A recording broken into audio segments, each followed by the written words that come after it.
النهاردة احنا هنتكلم عن قصة جميلة قوي الكل بيبحث عنها وعن مشاكلها وعن حلولها.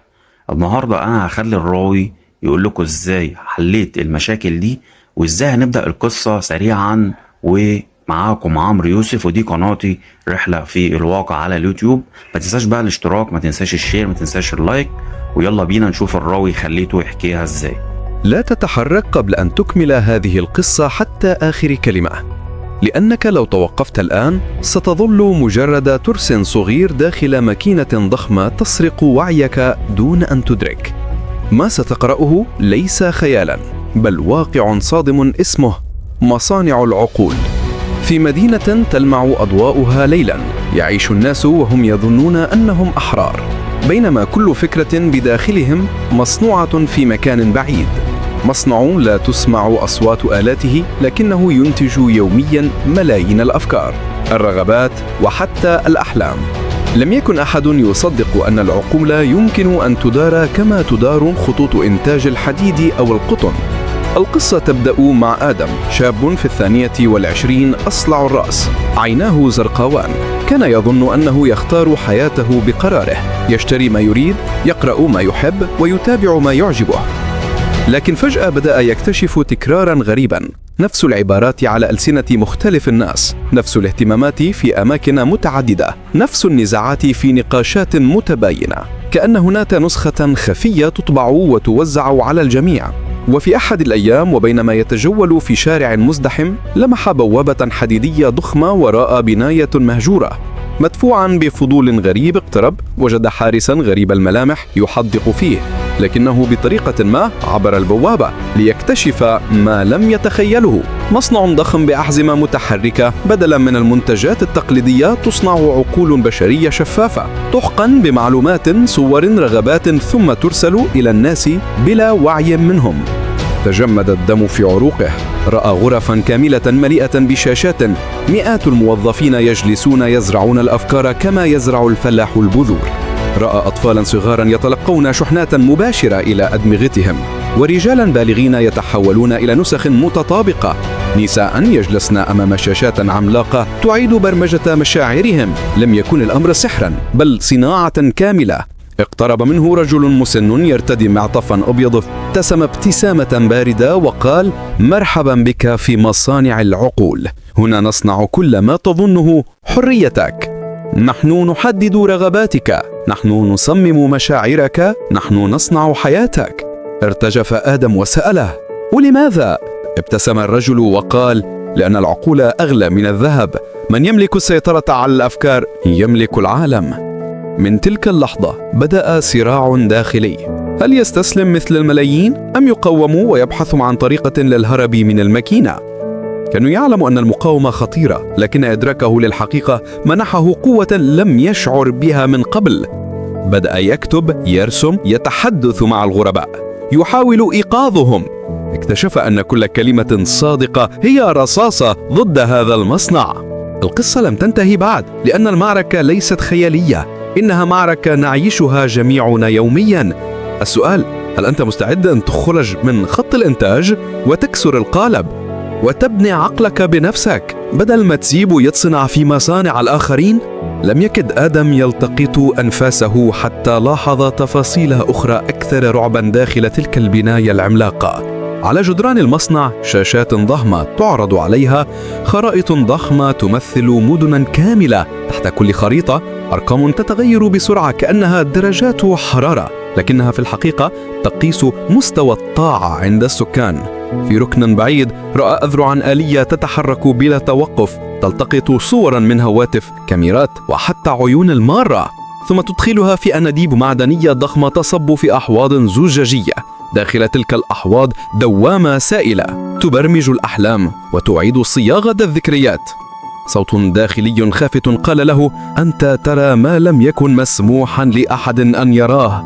استدار فوجد فتاة شابة في 20، شعرها قصير، عيناها رماديتان، ترتدي معطفا ملوثا بالحبر. همست: أنا كنت واحدة من صناع الوهم، لكني قررت الهرب. لو ساعدتني يمكن نغلق هذا المصنع للأبد. لم يفكر طويلا، رافقها عبر ممرات ضيقة تنبعث منها رائحة معدنية خانقة. على طول الطريق سمع صيخات مكتومة، أشخاص موضوعين في كبسولات زجاجية، عقولهم متصلة بأسلاك تتوهج بألوان غريبة. بعضهم يبتسم رغم أن أجسادهم جامدة، كأنهم يعيشون داخل أحلام مصنعة. الفتاة مدت له جهازا صغيرا يشبه البوصلة وأخبرته: هذا يكشف مناطق التحكم، لو استطعنا الوصول لغرفة النوى سنوقف تدفق البرمجة. وصل السير خلفها حتى وصل إلى قاعة ضخمة مليئة بأنابيب متشابكة، في الوسط كرة معدنية تدور ببطء، ينبعث منها وميض مستمر يشبه نبض قلب عملاق. كان ذلك هو العقل المركزي. أدرك آدم أن اللحظة حاسمة، لم يكن أمامه إلا خياران: إما أن يضغط الزر ويفصل التيار مجارفا بإحداث فوضى عامة قد تدمر كل شيء، أو يترك الأمور كما هي ويعود لحياته المريحة لكنها المزيفة. رفع يده نحو الجهاز، عيناه الزرقاوان تلمعان تحت الضوء المعدني، والفتاة تحدق فيه بترقب. أصوات الآلات حولهم ترتفع كأنها تدرك الخطر القادم.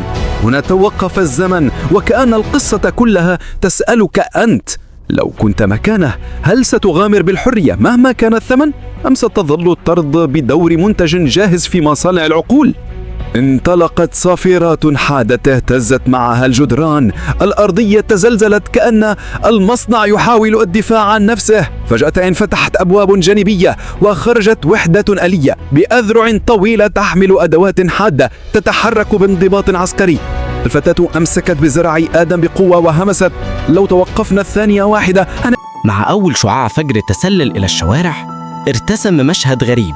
ملايين الوجوه تنظر حولها في ذهول، وكأنها ترى الواقع لأول مرة. أصوات الهواتف خمدت، شاشات الإعلانات صارت مظلمة، أصوات المذيعين اختفت. الفراغ كشف حقيقة صادمة: المدينة كانت مسرحاً ضخماً تدار خياطه من داخل المصنع. آدم وقف وسط الساحة العامة، أنفاسه متلاحقة، جسده منهك لكنه ثابت. الفتاة بجواره عيناها الرماديتان تلمعان بتصميم جديد. فجأة بدأ الناس يقتربون، يسألون: إيه اللي حصل؟ ليه كل حاجة ساكتة؟ مين قطع التيار؟ رفع آدم دفتراً صغيراً كان يحتفظ به في جيبه منذ البداية، فتحه وأخرج ورقة بيضاء تماماً، ثم قال بصوت مسموع: دي أول صفحة حقيقية ليكم، ما فيهاش إعلان، ما فيهاش أوامر، ما فيهاش تحكم، اكتبوا انتوا قصتكم. تردد صمت تقيل، لكن شاباً من بين الكراود تقدم وكتب كلمة حرية. آخر كتب وعي، طفلة صغيرة كتبت حلم. في لحظات قصيرة امتلأت الصفحات بكلمات لم تزرع من قبل، لكن السماء لم تتركهم بسلام. فجأة ظهر وميض أزرق من بعيد، أبراج ضخمة تضيء من أطراف المدينة، صوت آلي هادر دوى في الأجواء. انقطاع النظام غير مصرح به، إعادة تشغيل خلال 30 دقيقة. الفتاة نظرت لآدم وقالت: دي مش نهاية، دي مجرد استراحة. لو ما دمرناش الجذور كل ده هيرجع أقوى. آدم قبض يده بإصرار وأجاب: يبقى لازم نحول كل إنسان هنا لمصنع مضاد، كل عقل حر يبقى سلاح. الجمهور المحيط به بدأ يرفع الدفاتر عالياً كأنها مشاعر مضيئة، أصواتهم اتحدت بهتاف واحد يخترق السكون: العقل لنا. في تلك اللحظة انكسرت فكرة السيطرة المطلقة. حتى لو عادت الأبراج للعمل لم يعد الناس كما كانوا. الشرارة خرجت من يد وحده، لكنها الآن انتشرت لآلاف. آدم التفت نحو الأفق حيث الأبراج تلمع في تحدي، ابتسم ابتسامة هادئة وقال: المعركة جاية، بس المرة دي مش لوحدي. مع دوي صافرات التحذير من الأبراج المحيطة شعر الناس بأنهم على حافة معركة فاصلة. الوجوه بين خوف وحماس، الأطفال يتمسكون بأيدي أمهاتهم، الكبار يحدقون في السواق وكأنها تنذر بعاصفة قادمة. آدم رفع إيديه عاليا كأنه يطلب الصمت، ثم صاح: الآلة مش هتنهار لوحدها، لازم نكسرها من الداخل.